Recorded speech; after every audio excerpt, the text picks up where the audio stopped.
La Comissió de Patrimoni Cultural del Vendrell té molt clar que cal un catàleg que preservi el patrimoni de la vila. Una llarga reivindicació que mai ha estat atesa pel consistori, tal com explica la comissió. Asseguren que si el patrimoni no es cataloga, difícilment es pot conservar.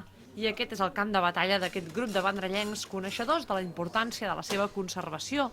Aquest dijous a la tarda han entrat 900 signatures al Servei d'Atenció al Ciutadà per reclamar que el pla parcial dels còdols protegeixi el tram de Via Augusta.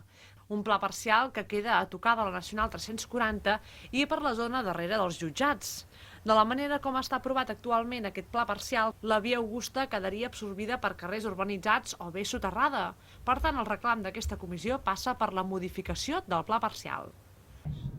Fa temps van venir la Comissió de Patrimoni del Vendrell, vam tenir una entrevista amb l'alcalde i els regidors per presentar-se el tema de la conservació del patrimoni, realitzar un catàleg del patrimoni i de conservació del patrimoni del Vendrell. Llavors, com que la cosa veig que va molt lenta, doncs, vam fer una recollida de signatures i avui el que hem fet és presentar aquestes signatures, que són vora 900 signatures i 10 entitats que s'hi han adherit, que lògicament altres entitats i altres signatures hi poden fer. I en aquest cas, el que he fet les signatures és per defensar, per reclamar només la preservació del camí ral, en cas concret. Home, catalogar-lo vol dir preservar-lo, perquè si no, esclar, no està preservat, llavors qualsevol actuació s'hi pot fer davant d'un edifici qualsevol. No està catalogat, doncs, és que no està catalogat ni el portal del Pardo, per començar. Al moment en què es tirés endavant hi ha molts trams que són insalvables, tot i que hi ha una certa protecció, el que és el camí quedarà malmès amb una gran longitud.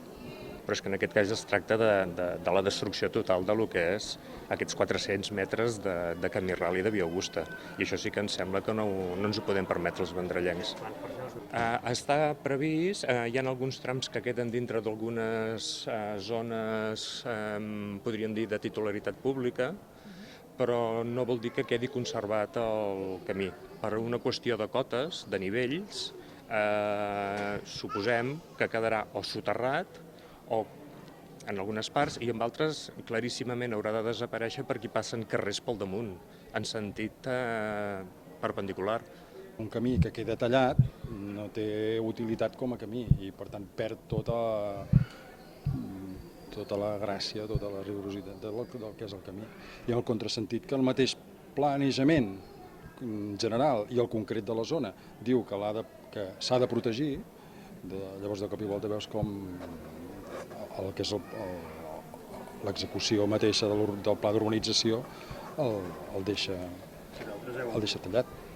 Tot i que està molt endavant i que està molts temes molt aprovats, encara tenen l'última paraula i l'última decisió i tenen l'última veu per poder decidir si això es deixa tal com està aprovat o es pot arreglar i modificar, que és el que seria més assenyat. L'Institut d'Estudis Penedesencs també recolza aquest tipus d'iniciatives que volen difondre i conservar la història penedesenca.